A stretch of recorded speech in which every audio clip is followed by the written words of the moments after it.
एकदा एक उंटाचा मालक उंट घेऊन वाळवंट क्रॉस करत असतो. रात्र होते, त्यामुळे ते एका ठिकाणी छोटासा तंबू टाकून तिथेच रात्र घालवायचा ठरवतात. रात्री फार थंडी असते, त्यामुळे तो जो मालक असतो तो टेंटच्या बाहेर एक शेकोटी पेटवतो. ती विझत राहते कारण वारं सुरू असतं. त्यामुळे ती शेकोटी तो आतमध्ये पेटवतो. बाहेर उंटाला गारठा वाटतो. त्यामुळे उंट त्या मालकाला रिक्वेस्ट करतो, बाहेर फार थंडी आहे, तर फक्त मी माझं नाक टेंटमध्ये ठेवतो.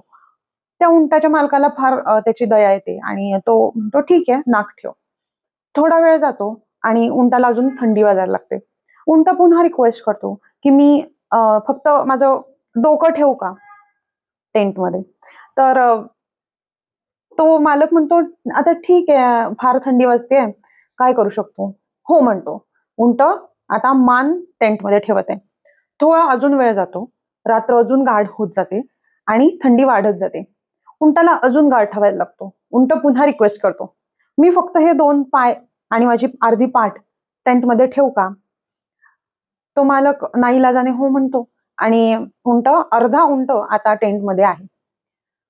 गारठा अजून वाढत जातो आणि उंट पुन्हा रिक्वेस्ट करतो, की मी थोडा वेळ पूर्ण टेंटमध्ये येऊ का?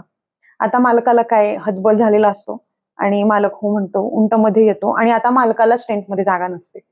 त्यामुळे ही खूप मोठी शिकवण आहे, की योग्य वेळी नाही म्हणायला शिका. नाही तर त्या उंटाच्या मालकासारखी परिस्थिती होते आणि आपल्याच घरातून आपल्याला बाहेर निघावं लागतं. जसं त्या उंटाच्या मालकाला टेंटमधून बाहेर निघावं लागतं.